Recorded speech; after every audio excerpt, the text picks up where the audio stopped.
വേനൽ ചൂടിൽ വാടി തളരുന്നവരെ, രാത്രിയിലും നിങ്ങളുടെ ഉറക്കം വിയർത്ത് കുളിച്ചാണല്ലേ? നന്നായി ഒന്ന് ഉറങ്ങിയിട്ട് കുറെ നാളായി എന്ന് തോന്നുന്നുണ്ടോ?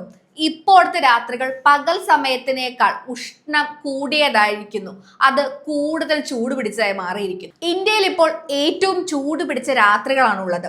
സൂര്യൻ അസ്തമിച്ചു കഴിഞ്ഞിട്ടും ശരീരത്തിന് ഒരു നാച്ചുറൽ ആയിട്ടുള്ള കൂളിൽ ലഭിക്കുന്നില്ല. അത് അപ്പോഴും ചൂട് പിടിച്ച് തന്നെ ഇങ്ങനെ നിലനിൽക്കുകയാണ്.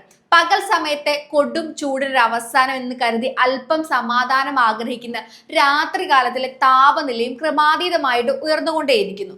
എന്തുകൊണ്ടാവാം ഇത്? എന്താണ് ഇതിന് കാരണം? രാത്രിയിലെ ടെമ്പറേച്ചർ സാധാരണ നിലയേക്കാൾ 4.5 ഡിഗ്രി സെൽഷ്യസ് മുതൽ 6.4 ഡിഗ്രി സെൽഷ്യസ് വരെ കൂടുന്നതിനെയാണ് ഇന്ത്യൻ കാലാവസ്ഥാ വകുപ്പ് വാം നൈറ്റ്സ് എന്ന് പറയുന്നത്. അത് 6.4 ഡിഗ്രി സെൽഷ്യസിന് കൂടുതലാണെങ്കിൽ സിവിയർ വാം നൈറ്റ് ആയിട്ടാണ് കണക്കാക്കപ്പെടുന്നത്.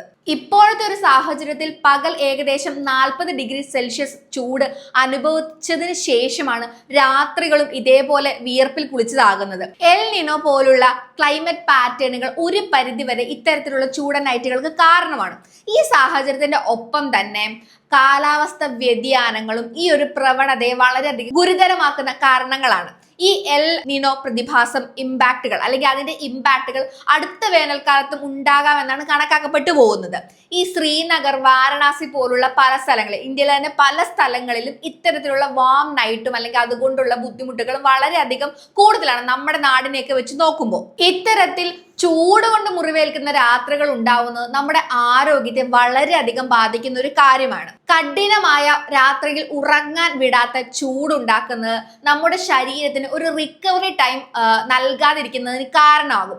അതുകൊണ്ട് തന്നെ വളരെ വലിയൊരു ക്ഷീണമായിരിക്കും പിന്നീടുള്ള ദിവസങ്ങളിൽ അനുഭവപ്പെടുക. നമ്മൾ ശ്രദ്ധിച്ചിട്ടുണ്ടായിരിക്കും, രാവിലെ എഴുന്നേൽക്കുമ്പോൾ ഉറങ്ങിയിട്ടും ഉറക്കം പോരാ എന്നൊക്കെ തോന്നുന്ന ഒരു അവസ്ഥ.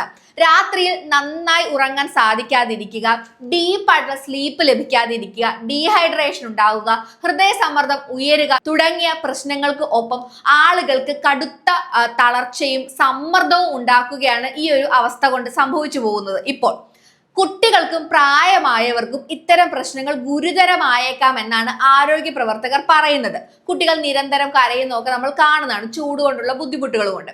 കാലാവസ്ഥ വ്യതിയാനങ്ങൾക്ക് ഒപ്പം തന്നെ നഗരവൽക്കരണവും കോൺക്രീറ്റ് കെട്ടിടങ്ങളും അതേപോലെ തന്നെ റോഡുകൾ, ഈ ചൂട് ആഗിരണം ചെയ്യാൻ പറ്റുന്ന രീതിയിലുള്ള റോഡുകളും എല്ലാം പകൽ സമയത്ത് ഈ ചൂടിനെ ആഗിരണം ചെയ്തുകൊണ്ട് രാത്രിയിൽ അത് പുറത്തു വിടുന്നതിനും ആവശ്യമായിട്ടുള്ള പച്ചപ്പ് നമ്മുടെ പ്രദേശങ്ങളിൽ ഇല്ലാത്തതും ഹ്യൂമിഡിറ്റി കൂടുന്നത് കൊണ്ട് നമ്മുടെ ചൂടിനെ നമുക്ക് ആ അന്തരീക്ഷത്തിൽ നിന്ന് പുറത്തു വിട്ട് കളയാൻ സാധിക്കാതെ പോകുന്നതുമെല്ലാം ഈ വാം നൈറ്റ്സ് ഉണ്ടാകുന്നതിന്റെ കാരണങ്ങളായി കണക്കാക്കപ്പെടുന്നതാണ്. കൂടുതൽ മികച്ചതും പരിസ്ഥിതി സൗഹാർദ്ദപരവുമായിട്ടുള്ള നഗരങ്ങൾ രൂപകൽപ്പന ചെയ്യുക എന്നതും ചൂട് കുറയ്ക്കാൻ കഴിയുന്ന ഉപരിതലങ്ങൾ ഉപയോഗിക്കുക, റോഡുകളും അല്ലെങ്കിൽ വീടുകളും ഒക്കെ പണിയുമ്പോൾ ചൂട് കുറയ്ക്കാൻ കഴിയുന്ന രീതിയിലുള്ളത് ഉപയോഗിക്കുക എന്നതും മരങ്ങൾ വെച്ച് പിടിപ്പിക്കുക എന്നതും ഒക്കെ ഇത്തരത്തിൽ ചൂട് പിടിച്ച അന്തരീക്ഷത്തിലെ ഈ അവസ്ഥ കുറയ്ക്കുന്നത് അല്ലെങ്കിൽ ഇത്തരം ചൂട് നൈറ്റുകൾ നമുക്ക് ഉണ്ടാകുന്നതിൽ നിന്ന് നമ്മളെ രക്ഷിക്കാൻ സാധ്യമായിട്ടുള്ള കാര്യങ്ങളാണ്. ഇത്തരത്തിലുള്ള കാലാവസ്ഥ പ്രതിസന്ധി ഇന്ത്യയിൽ മാത്രമല്ല, അന്റാർട്ടിക്കയിലും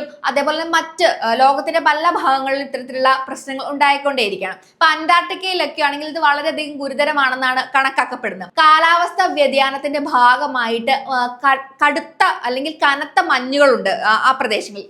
ഈ മഞ്ഞ് ഉരുകുന്നത് എംപറർ പെൻഗിനുകൾ അല്ലെങ്കിൽ ഇത്തരത്തിലുള്ള പെൻഗിനുകളുടെ പ്രജനനത്തിനെ ബാധിക്കുന്നു എന്നാണ് പറയപ്പെടുന്നത്. ഇത് അവയുടെ വംശനാശത്തിലേക്ക് നയിക്കുന്നതിന് കാരണമാകും. ഒപ്പം തന്നെ നീർനായകളുടെയും അതിജീവനം ഇത്തരത്തിൽ ആ കാലാവസ്ഥ പ്രശ്നങ്ങൾ കൊണ്ട് ആ ഏരിയയിൽ സംഭവിക്കുന്നു എന്നാണ് അന്റാർട്ടിക്കയിൽ ഇത് പുറത്തു വരുന്ന വാർത്തകൾ. അന്റാർട്ടിക്കയുടെ സൂക്ഷ്മമായ പരിസ്ഥിതിയും ഇപ്പോൾ ഒരു ദുർഘടമായ അവസ്ഥയിലാണ്. ലോകത്ത് വളരുന്ന അല്ലെങ്കിൽ ലോകത്തെ ദുരിതത്തിലാക്കുന്ന കൂടുതൽ കാലാവസ്ഥ വ്യതിയാനങ്ങളിലേക്കുള്ള ഒരു ശക്തമായ മുന്നറിയിപ്പായിട്ടാണ് വിദഗ്ധർ ഇതിനെല്ലാം വിലയിരുത്തുന്നത്. എന്തായാലും എനിക്ക് നിങ്ങളോട് പറയാനുള്ളത്, കഴിവതും വെയിൽ കൊള്ളാതെയും ഹൈഡ്രേറ്റഡ് ആയിട്ടും ഇരിക്കാൻ നിങ്ങൾ ശ്രദ്ധിക്കുക എന്നതാണ്. നമ്മുടെ ആരോഗ്യം നമ്മുടെ കയ്യിലാണ്. നമുക്ക് പറ്റുന്ന മുൻകരുതലുകൾ എടുത്തുകൊണ്ട് മുന്നോട്ട് പോകാം.